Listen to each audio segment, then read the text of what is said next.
अप्रैल 2025 का question paper solve कर रहे हैं। तो 18 मार्क्स के लिए आपको basics of capital budgeting chapter number 4 से ये प्रॉब्लम आया था, chapter number 4। Okay, Meenakshi limited is considering to start a new project उन्होंने स्टार्ट किया है। The setup cost for the project, new project is ₹4 lakh. क्या है इसकी setup cost? ₹4 lakh. Having a project life of 5 years, 5 years की life है। The project will not generate any residual value at the end of life, मतलब residual value या scrap value नहीं है। Following are the cash flow, ये देखो ये cash flow दिया है। Which are expected from the project, which are before providing tax impact. Depreciation कितना दिया है? 20% ऑन ओरिजिनल कॉस्ट। मतलब ये जो टेबल है ये बिफोर प्रोवाइडिंग टैक्स है। क्या है ये?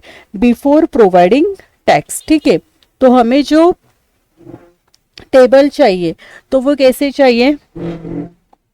आफ्टर टैक्स चाहिए। यहाँ पे क्या दिया उन्होंने? Which are before providing tax impact. ये जो टेबल है ये बिफोर टैक्स है, तो अभी यहाँ पे टैक्स कैलकुलेट करेंगे, उसके बाद हमारा टेबल बनने वाला है। ठीक है ना।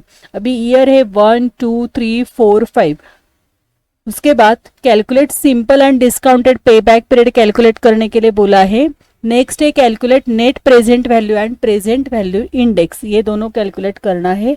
एंड थर्ड उन्होंने दिया है advise the management whether to go for the project और नॉट। देखो यहाँ पे simple and discounted pay back period हमें कैलकुलेट करना है।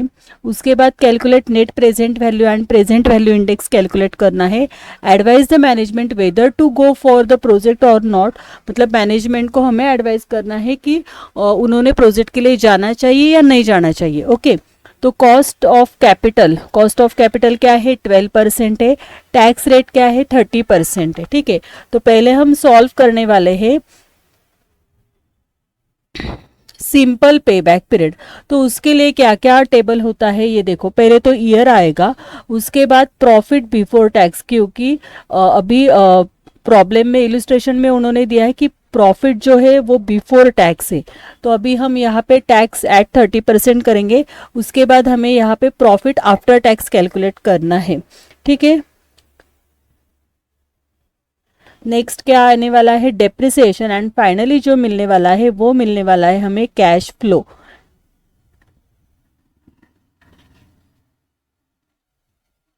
ओके, तो अभी पहले तो ईयर में लिख लेते हैं, year 1, year 2, year 3, year 4 and year 5। ठीक है, उसके बाद प्रॉफिट बिफोर टैक्स की वैल्यू क्या है टेबल में देखना है हमें।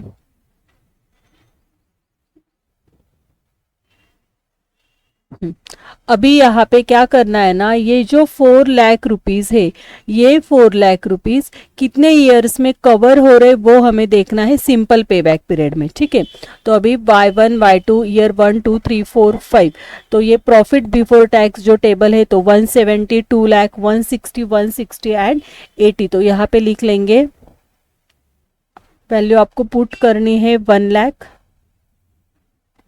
1,70,000। उसके बाद है 2 लाख, उसके बाद है 1,60,000। नेक्स्ट है 80, फिर से 160 है एंड नेक्स्ट है 80,000। ओके,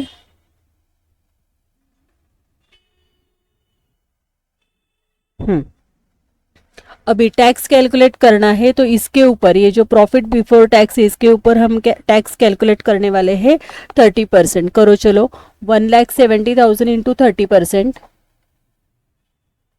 तो ये आएगा 51,000। 2 लाख इंटू 30%, 60,000। 1,60,000 इंटू 30%, 48,000। 1,60,000 इंटू 30%, 48,000।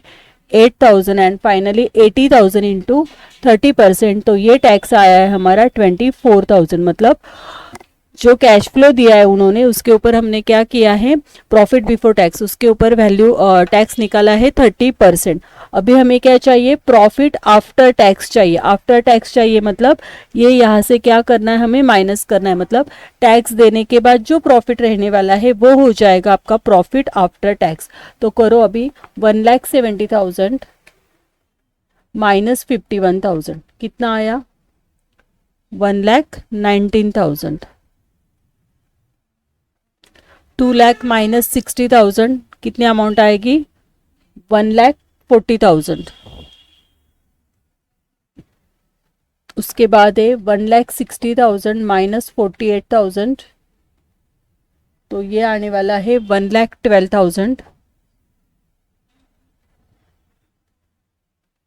उसके बाद फिर से 160 माइनस 48,000, मतलब ये भी अमाउंट 1,12,000 आएगी।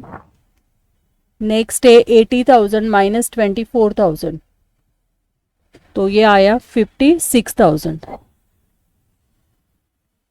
देखो हमेशा हमें जो टेबल चाहिए ना वो आफ्टर टैक्स चाहिए, आफ्टर टैक्स, ठीक है, मतलब टैक्स माइनस करके। उसके बाद अभी डेप्रिसिएशन चाहिए, लेकिन टेबल क्या चाहिए, बिफोर डेप्रिसिएशन। बिफोर डेप्रिसिएशन मतलब अभी यहाँ पे हम डेप्रिसिएशन कैलकुलेट करके वो ऐड करने वाले हैं, डेप्रिसिएशन ऐड करके फिर हमें कैश फ्लो मिलने वाला है, ठीक है ना। तो अभी ये तो हो गया। अभी डेप्रिसिएशन, डेप्रिसिएशन के लिए क्या दिया था उन्होंने, कितने परसेंट डेप्रिसिएशन दिया है,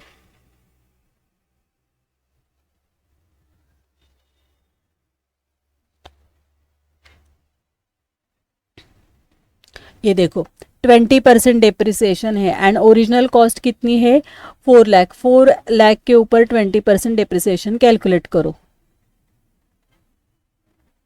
तो ये डेप्रिसिएशन आने वाला है 4 लाख के ऊपर 20%, मतलब ये डेप्रिसिएशन आ गया आपका 80,000 रुपीज़ के आया है, डेप्रिसिएशन आया है। तो अभी यहाँ पे डेप्रिसिएशन लिखेंगे 80,000,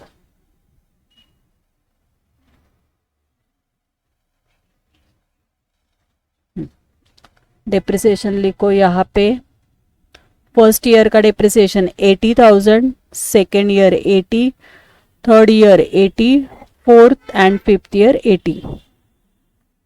ओके, ये 80,000 डेप्रिसिएशन हुआ। अभी कैश फ्लो निकालना है, तो कैश फ्लो के लिए डेप्रिसिएशन हमें क्या करना है, ऐड करना है। मतलब कैश फ्लो में टैक्स माइनस एंड डेप्रिसिएशन क्या होना चाहिए, ऐड होना चाहिए, ठीक है। तो अभी 190 ऐड 1,19,000 प्लस हमें क्या करना है, 1,80,000, तो ये कितना आने वाला है, 1,99,000। उसके बाद 1,40,000 प्लस 80 कितना हो जाएगा, 2,20,000। 1,12,000 प्लस 80,000, तो ये आएगा आपका 1,92,000। ये भी 1,92,000। 56 प्लस 80,000, 56 प्लस 56,000 प्लस 80,000, तो ये आएगा 1,36,000। ओके, अभी हमें क्या करना है, सिंपल पे बैक पीरियड कैलकुलेट करना है। तो इसके लिए हमें क्या देखना होगा कि 4 लाख रुपीज कितने ईयर्स में कवर हो रहे, ठीक है ना। 4 लाख रुपीज कितने ईयर्स में कवर हो रहे, तो अभी अगर आपने ये क्यूमुलेटिव कैश फ्लो नहीं लिया तो भी हो जाएगा आपका 4 लाख रुपीज। ये देखो यहाँ पे 1 लाख नहीं, तो ठीक है, चलो क्यूमुलेटिव कैश फ्लो निकाल लेते हैं। क्यूमुलेटिव के लिए फर्स्ट ईयर जो है as it is copy paste करेंगे 1,19,000। उसके बाद 2,20,000 प्लस 1,99,000, 2,20,000 प्लस 2,20,000 प्लस 1,99,000 कितना आया है ये, 4,91,000। फिर 192 प्लस 4,91,000, 4,19,000। अभी 4,19,000 प्लस 1,92,000 कितनी टोटल आ रही? 6,11,000।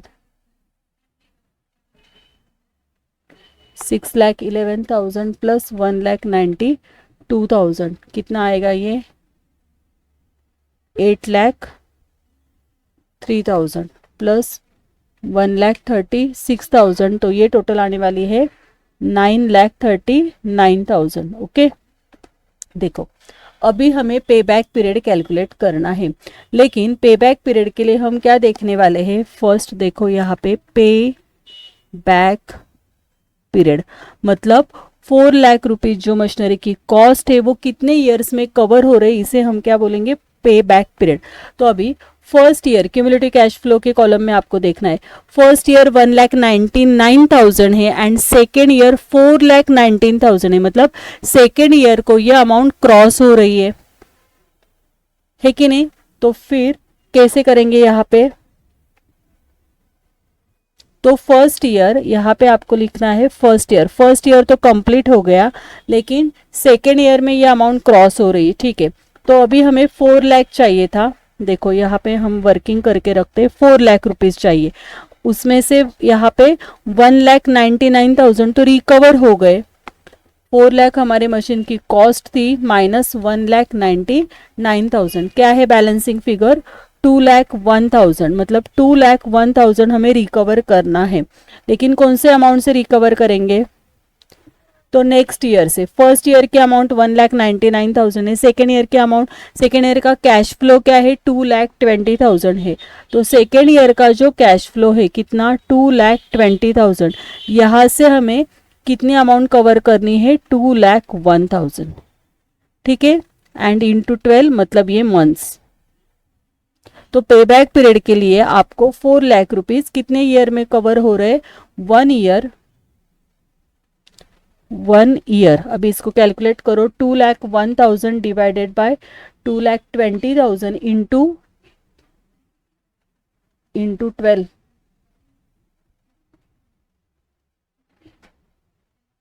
12.91,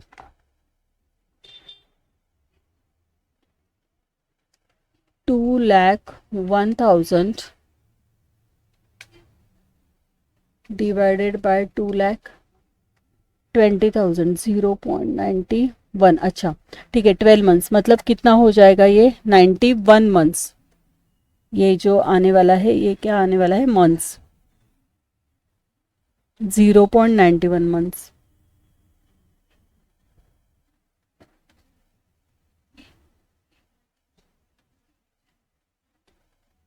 तो इसका पे बैक पीरियड आपका हो गया 1.91 ईयर।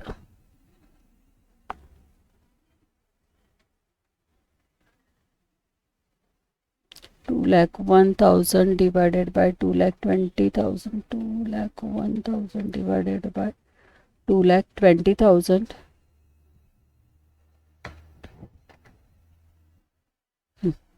और इंटू 12 करते हैं तो यहाँ पे क्या हो जाएगा? 10.96 आ रहा है, तो ये हो गया आपका 11 मंथ्स।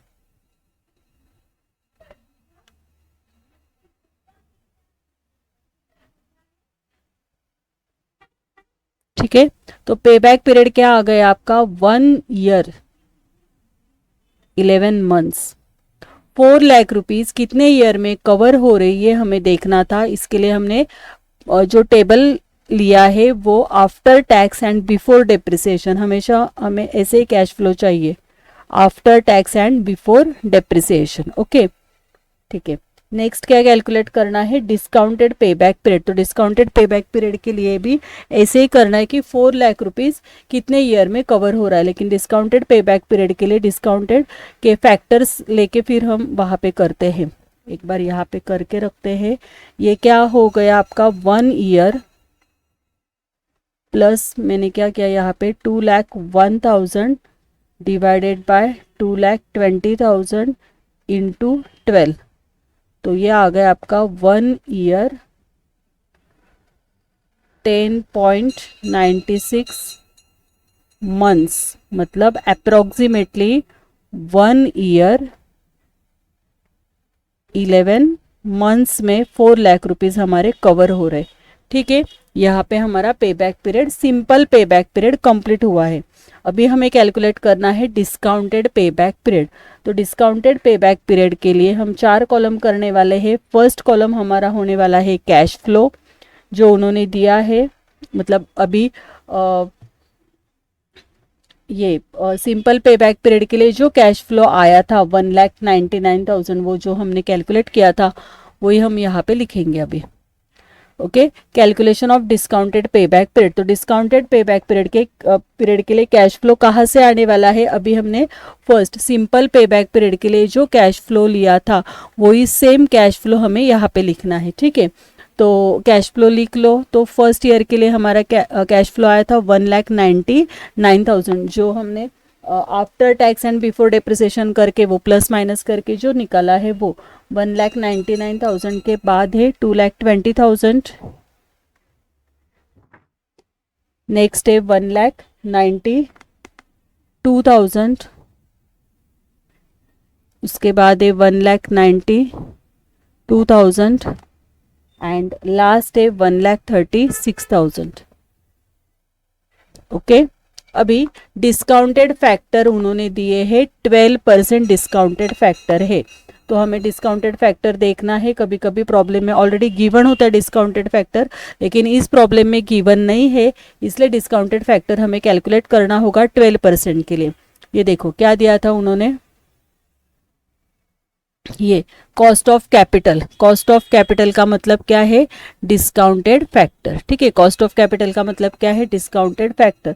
तो अभी डिस्काउंटेड फैक्टर हमें 12% के लिए कैलकुलेट करना है। तो कैसे कैलकुलेट करेंगे? अगर प्रॉब्लम में दिया है तो ठीक है, कभी कभी वो टेबल देते हैं, कभी कभी नहीं देते, तो इस प्रॉब्लम में नहीं है, फिर कैसे कैलकुलेट करेंगे 12% के लिए डिस्काउंट फैक्टर?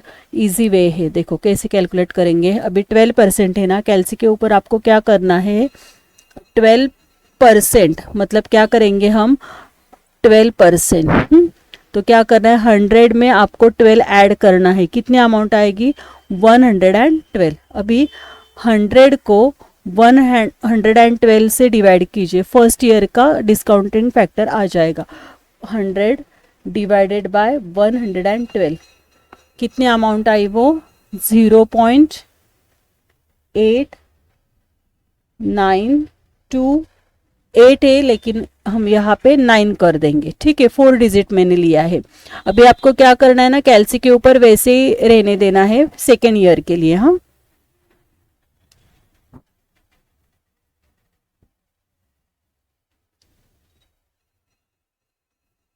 सेकेंड ईयर के लिए कैसे निकालेंगे? ये तो हो गया आपका फर्स्ट ईयर। ओके, अभी सेकेंड ईयर के लिए सेम अमाउंट हमें कैलसी के ऊपर रखनी है एंड ये अमाउंट लेके उसको क्या करना है?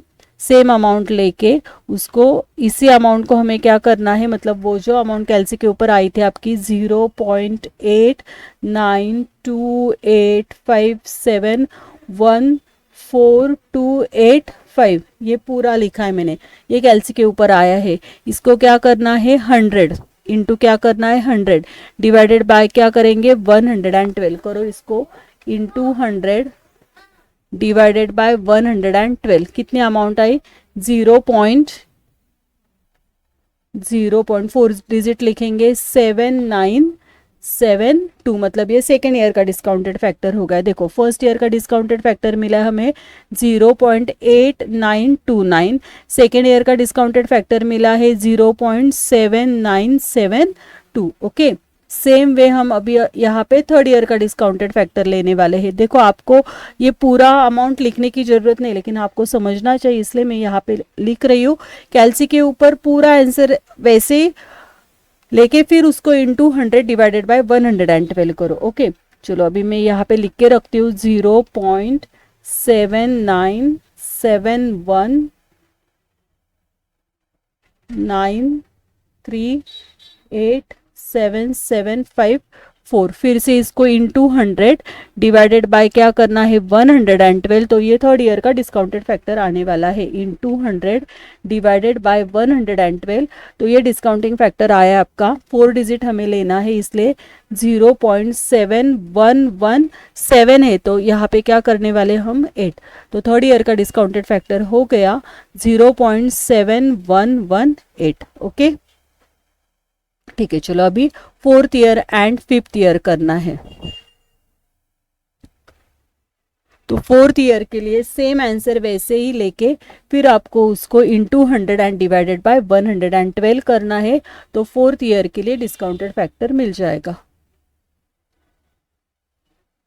फिर ये डिस्काउंटेड फैक्टर होने के बाद डिस्काउंटेड पेबैक पीरियड के लिए कैश फ्लो का फर्स्ट कॉलम आएगा, उसके बाद डिस्काउंटेड फैक्टर्स लेना है, अगर प्रॉब्लम में दिया है तो ठीक है, नहीं तो हम कैलकुलेट कर लेंगे, कभी कभी 10% होता है, कभी कभी 12% होता है, तो वैसे हमें कैलकुलेट करना है। उसके बाद डिस्काउंटेड कैश फ्लो आने वाला है, तो डिस्काउंटेड कैश फ्लो कैसे आएगा, cash flow into discounted factor जब हम करेंगे तब हमें क्या अमाउंट मिलने वाली है, discounted cash flow. Last column क्या है, लास्ट कॉलम में क्यूमुलेटिव कैश फ्लो, मतलब same way cumulative cash flow कैसे निकाला वो ऐड करके लेना है, ठीक है। अभी ये थर्ड ईयर हो गया, अभी यहाँ पे फोर्थ ईयर के लिए ओके, फोर्थ ईयर के लिए हमें डिस्काउंटेड फैक्टर लेना है, वो आया था 0.7117802478। कैलसी के ऊपर रख के फिर मल्टीप्लिकेशन करना है, लिखने की जरूरत नहीं है। इंटू 100 डिवाइडेड बाय 112 कितना आएगा, इंटू 100 डिवाइडेड बाय 112, तो ये डिस्काउंटेड फैक्टर मिल गया आपको 0.6355, 0.6355 लिखो, यहाँ पे 0.6355। ओके, अभी fifth year,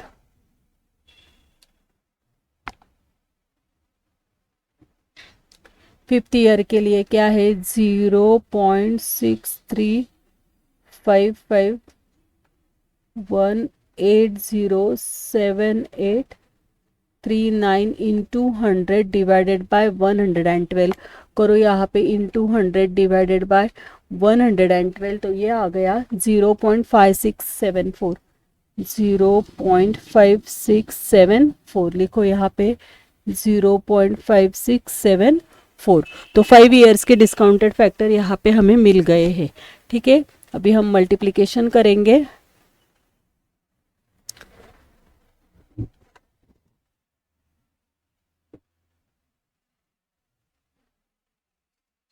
cash flow and discounted factor का मल्टीप्लिकेशन करके डिस्काउंटेड फैक्टर मतलब डिस्काउंटेड कैश फ्लो निकलने वाला है, एंड वो अमाउंट लेके फिर से हमें पे बैक पीरियड देखना है कि 4 ईयर्स में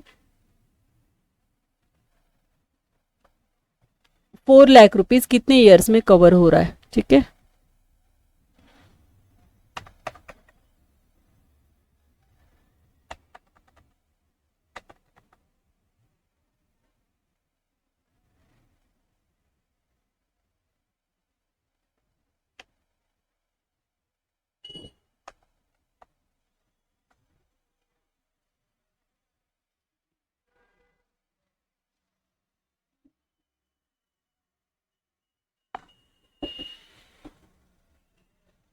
It's 0.5674।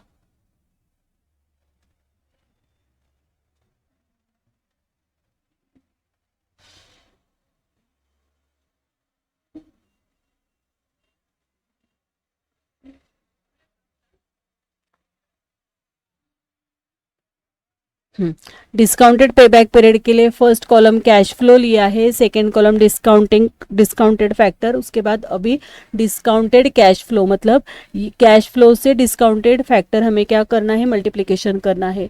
1,99,000 इंटू 0.8929, तो यह अमाउंट आई हमारी 1,77,687, 1,77,687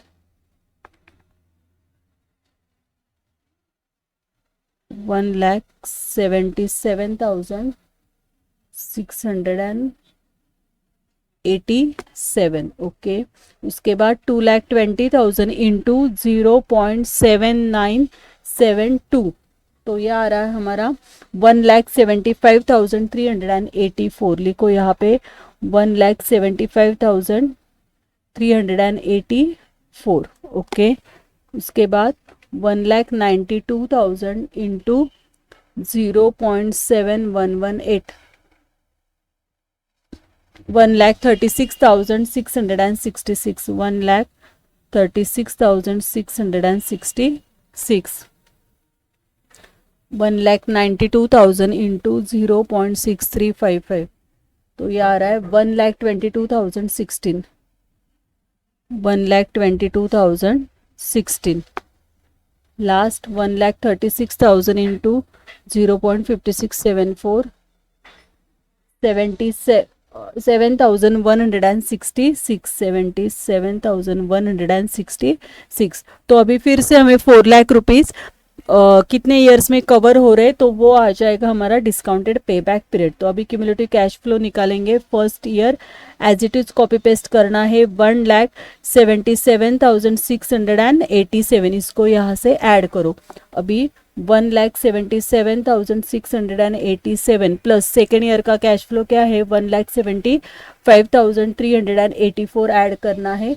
तो ये अमाउंट आई आपकी 3,53,071, 3,53,071। फिर से ये अमाउंट इसको ऐड करो, प्लस 1,36,666, तो ये अमाउंट आने वाली है 4,89,737, 4,89,737। फिर से ये माइनस ऐड करो, प्लस 1,22,016, तो ये आने वाला है 6,11,753, 6,11,753। फिर से इसे ऐड करो, प्लस 77,166, 6,11,753 प्लस 77,166, तो ये अमाउंट आ गई आपकी 6,88,919, 6,88,919, ओके। तो अभी कैश फ्लो देखना है हमें क्यूमुलेटिव कैश फ्लो कितने ईयर्स में 4 लाख रुपीस कवर हो रहे हैं। तो फर्स्ट ईयर में तो 1,77,000 है एंड सेकेंड ईयर में 3,53,000 है, मतलब 2 ईयर्स तो कंप्लीट है, 2 ईयर्स। उसके बाद 2 ईयर्स में तो 3,53,000 तक कंप्लीट हो रहा है। अभी फोर्थ ईयर 4,89,000, मतलब 4 लाख को अगर ये क्रॉस हो रहा है तो यहाँ पे हमें मंथ्स निकालने होंगे, ठीक है। तो अभी डिस्काउंटेड पे बैक पीरियड के लिए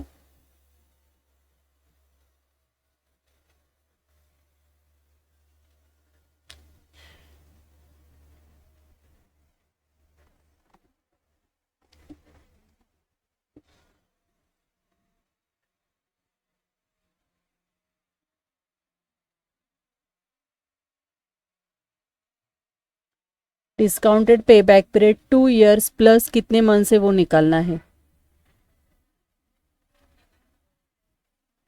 अभी 4 लाख रुपीज चाहिए ना, तो यहाँ पे 3,53,071 कवर हो रहा है, तो 4 लाख माइनस 3,53,071, मतलब कितना आएगा यहाँ पे, 4 लाख माइनस 3,53,070,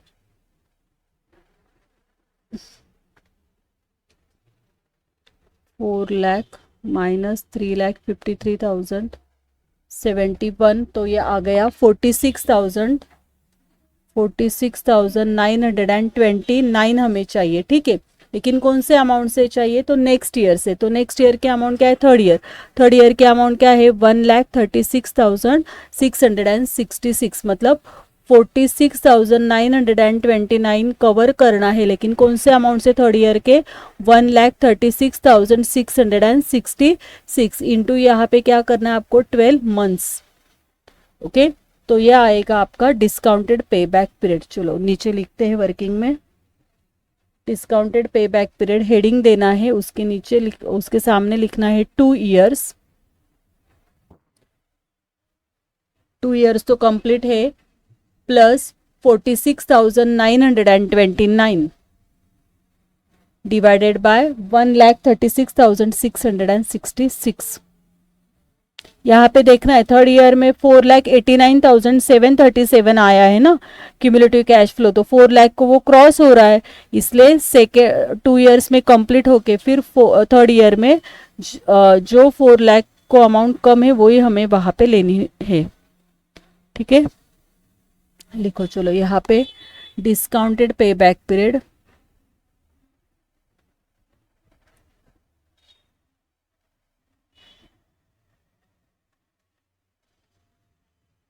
ओके क्या हुआ, 2 ईयर्स कंप्लीट है, 2 ईयर्स प्लस कितने अमाउंट चाहिए हमें 46,929, कहाँ से आई वो भी हमने देखा अभी, 4 लाख से वो 3,53,071 जो कवर हुआ था 2 ईयर्स में वो माइनस किया है, लेकिन 46,929 थर्ड ईयर का जो कैश फ्लो है वो हमें देखना है, वो है 1,36,666 इंटू यहाँ पे क्या करना है 12 मंथ्स, करो कैलकुलेट। तो डिस्काउंटेड पे बैक पीरियड कितना आएगा 2 ईयर्स,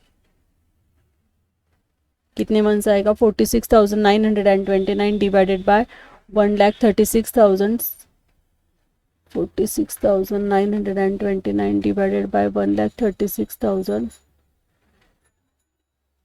इंटू 12,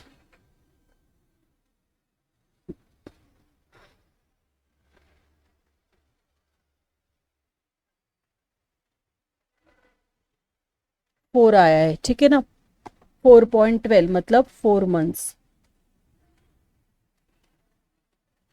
ओके ठीक है, अभी यहाँ पे क्या करना है calculation of net present value, third क्या सॉल्व करना है, पहले तो हमने सिंपल पे बैक पीरियड देख लिया, उसके बाद डिस्काउंटेड पे बैक पीरियड देखा है, अभी हमें क्या देखना है calculation of net present value. तो calculation of net present value के लिए कौन से कॉलम आने वाले हैं, पहले तो लेंगे कैश फ्लो, उसके बाद डिस्काउंटेड फैक्टर लेना है हमें, वो तो एक्चुअली उसी टेबल में करते तो भी हो जाता हमारा ये काम। ठीक है लिख लेते, फिर नेट प्रेजेंट वैल्यू के लिए सेम कॉलम आने वाले हैं, पहले तो लिखेंगे कैश फ्लो जो आया था 1,99,000, उसके बाद 2,20,000, मतलब अगर आपको नेट प्रेजेंट वैल्यू निकालनी है तो आपको डिस्काउंटेड फैक्टर का टेबल निकालना होगा। हाँ 2,20,000, उसके बाद 1,92,000, फिर से 1,92,000, नेक्स्ट है 1,36,000। अभी इसके डिस्काउंटेड फैक्टर निकाले थे 0.8929, उसके बाद 0.7972, 0.7118, 0.6355, 0.5674। डिस्काउंटेड कैश फ्लो मतलब इसी अमाउंट को इससे मल्टीप्लाई करना है, ऑलरेडी हमने net present discounted pay back period के लिए कैलकुलेशन किया था, तो सेम कॉपी पेस्ट कर लेते हैं अभी 1,77,687, उसके बाद 1,75,384, 1,36,666, 1,22,016, उसके बाद 77,166। ठीक है, तो अभी यहाँ पे क्या देखना है हमें प्रेजेंट वैल्यू, तो प्रेजेंट वैल्यू के लिए इसकी टोटल करनी है, इस अमाउंट की टोटल करो पूरी, तो वो आने वाला है present value of cash flow, ये जो आएगा ये क्या आएगा present value of cash flow.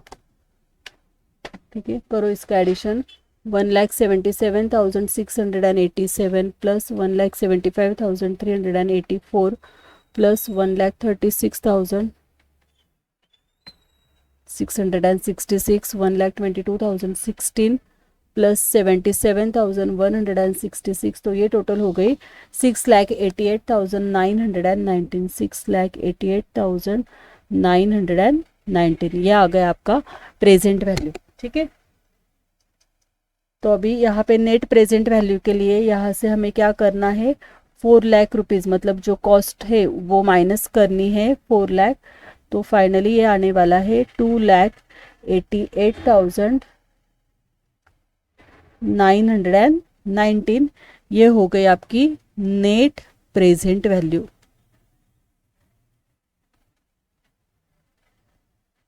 ठीक है ना, क्या माइनस किया यहाँ पे, कॉस्ट ऑफ मशीन। ओके, ठीक है। उसके बाद है प्रॉफिटेबिलिटी इंडेक्स। अभी प्रॉफिटेबिलिटी इंडेक्स के लिए क्या लेना है हमें, present value divided by cost of capital. चलो लिखो नीचे प्रॉफिटेबिलिटी इंडेक्स,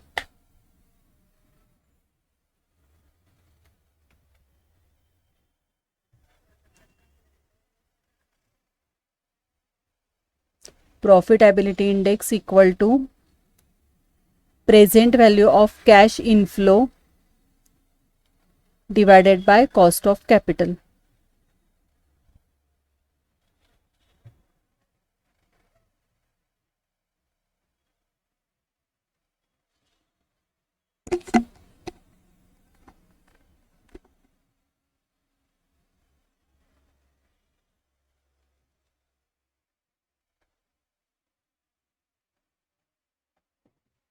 एंड लास्ट में सजेशन दिया है ना, तो सजेशन में नेट प्रेजेंट वैल्यू जो है वो देखनी है।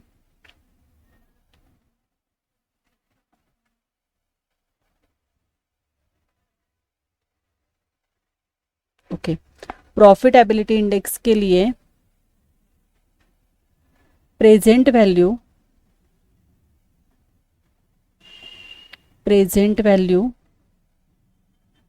Of cash flow upon cost of capital.